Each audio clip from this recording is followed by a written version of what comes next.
আরে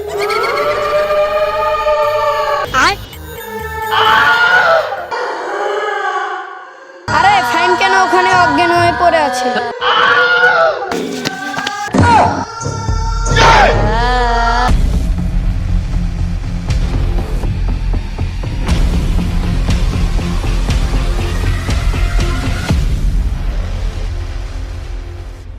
কিরে ফাইম, তোর পেছনেটা কিরে?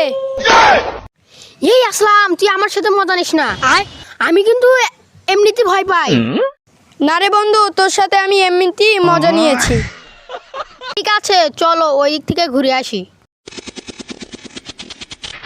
চলো কয়েকটা সেলফি উঠি। এই বন্ধু, এই জায়গাটা অনেক সুন্দর। চল লীলা, কয়েকটা সেলফি উঠি। দাঁড়াও, একটু পরে যাব। এই জায়গাটা অনেক সুন্দর, এইখানে আর কিছুক্ষণ গল্প করি। আমার দাদু আমাকে একটা গল্প বলছিল, আমি যখন ছোট ছিলাম। হ্যাঁ আসলাম, বল। তাহলে শোনো। দাদু যখন নদীর ধারে মাছ ধরতে গিয়েছিল, সেই সময় পেছন থেকে কে জানি শব্দ করে। হঠাৎ করে সাদা কাপড় পরা মেয়ে বেরিয়ে আসে। তখন বাজে রাত 12টা। আরে ফাহিম, তুই কাঁদতেছিস কেন? এটা শুধু গল্প। আসলাম, তুই বল। আসলাম, দাঁড়া, আমি ক্যামেরাটা বাই করি। তোর গল্পটা খুব সুন্দর ভিডিও করে নেই। এত সুন্দর ভিডিও টিকটকে ছাড়লেই ফরেও। তো তাহলে শোন।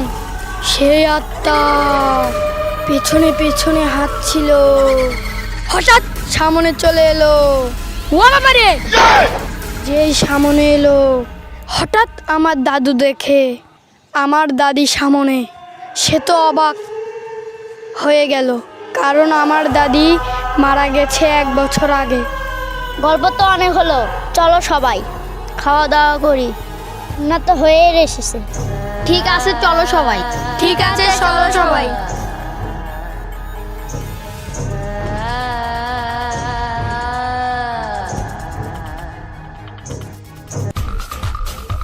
সবাই হাত ধুয়ে নাও,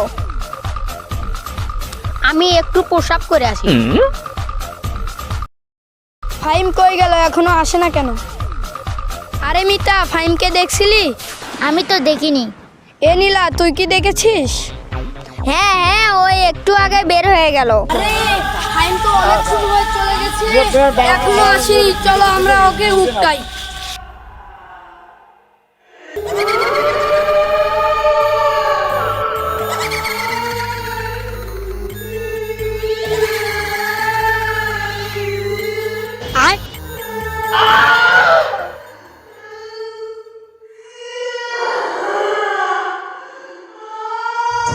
আরে ফাহিম কেন ওখানে অজ্ঞান হয়ে পড়ে আছে? চলো চলো। ফাহিম, তোর কি কি হয়েছে? আমাদের পিনিকের ওইখানে নিয়ে যাই।